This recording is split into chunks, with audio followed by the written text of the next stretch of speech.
Manchester United have just beaten Copenhagen 1-0 in the Champions League.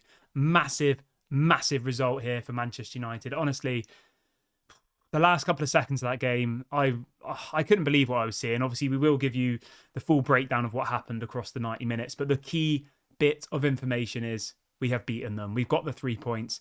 And you know what?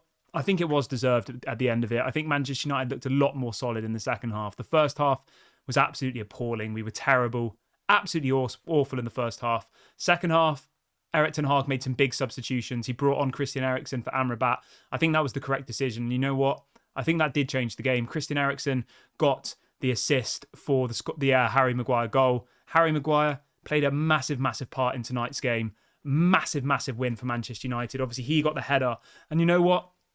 Unbelievable. The two people who were the man of the matches for that game was Harry Maguire and ONANA. The two people who a lot of you don't want at this club. A lot of you are having question marks over.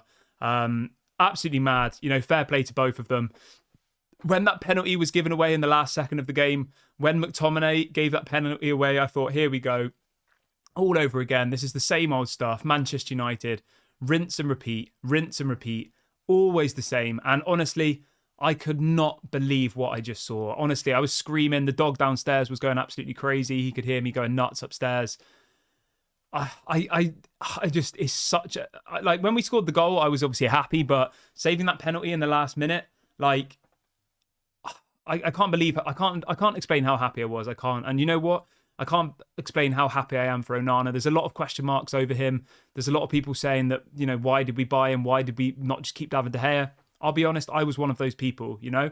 And all you need is for those players to get a bit of confidence. And I hope that Onana now builds off this. He made a massive save earlier on in the game, which was, honestly, the save he made earlier on was absolutely unbelievable. It was David De Gea-esque. It was an unbelievable save. But for him to save that penalty, and you know what? The penalty, that was it was a good penalty. It wasn't like it was a dodgy penalty and he saved it. That was a really, really good penalty. It was from Larsson, Henrik Larsson's son. Unbelievable. Unbelievable save. Unbelievable scenes at Manchester United. And hopefully now, this is just what we need to kick on and actually build on our season. Obviously, that's 3 wins in a row now. We've beaten Sheffield United, we've beaten Brentford, and we've now just gone and beaten Copenhagen. I'm going to say this, though. Fair play to Copenhagen. They were a pretty decent side. I thought in the first half they did pretty well. The second half, I think we completely dominated them. I think, you know, Garnacho should have scored that goal. There was a couple of other opportunities for us to score. The first half, let's be very, very clear.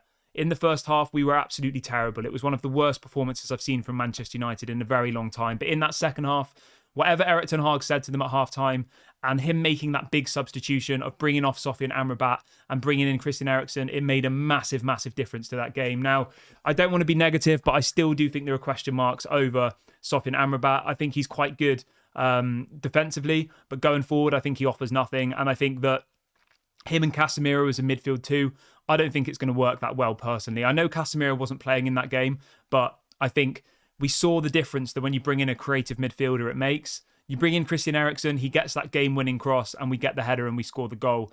I think Amrabat, I don't know. We'll have to wait and see how he looks at the end of the season. But so far, you know, if we were to fast forward to the end of the season, from what I've seen of him at this point in time, I don't think Amrabat probably is the man to take us forward into this new era under Erik ten Hag. But do let me know what you think about Amrabat. Let's break down what we think of Erik ten Hag from that game. I think the starting lineup was a little bit questionable, but I completely understand, to be honest. I do. Rashford was always going to start, Bruno was always going to start, and Antony was always going to start. Whether or not you like that or not, that's up to you. We know that those players are going to start. We know they are. Rashford's on 300 grand a week. Bruno Fernandes is the captain. Antony, he's just spent 100 million euros on. Of course, those people are going to start. It's easy for me or you know, fans sat in their bedrooms or wherever you're sat to say, oh, he should have started Pellistri. He should have started whoever.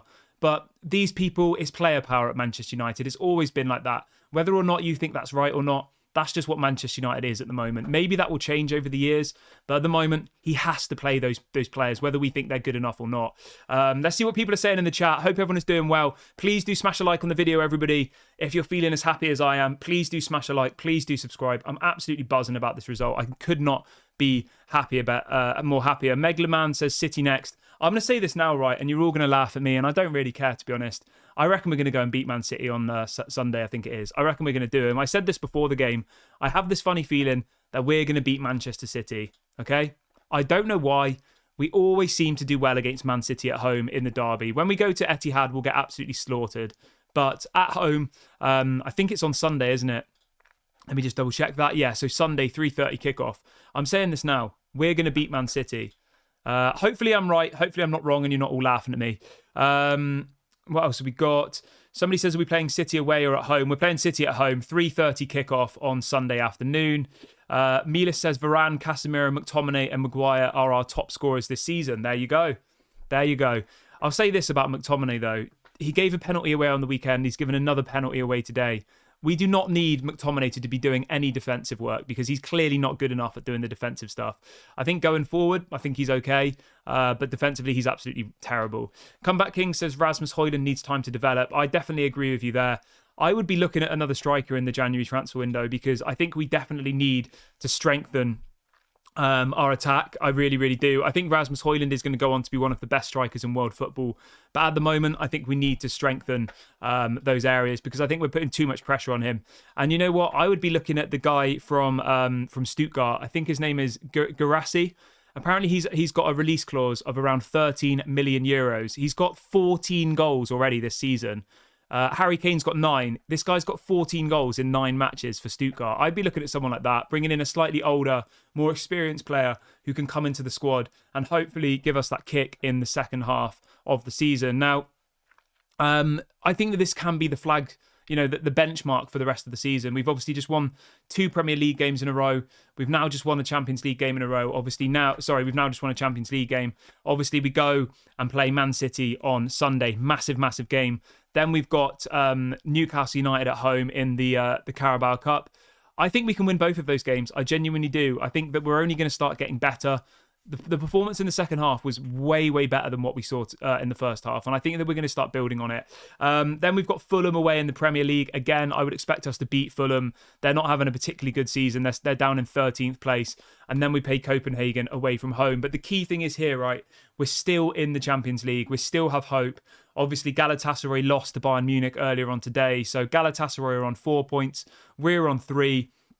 Copenhagen are on 1 and Bayern Munich are on 9. So at the moment, there's 3 teams battling for that second place. Bayern Munich have got top place, I would say, unless an absolute miracle happens. I'd be absolutely shocked if Bayern Munich now don't qualify for the next round of the fixtures. But we have the opportunity to go into the last 16 of the Champions League, and you know what? I think we're going to do it. I think we're going to go and beat.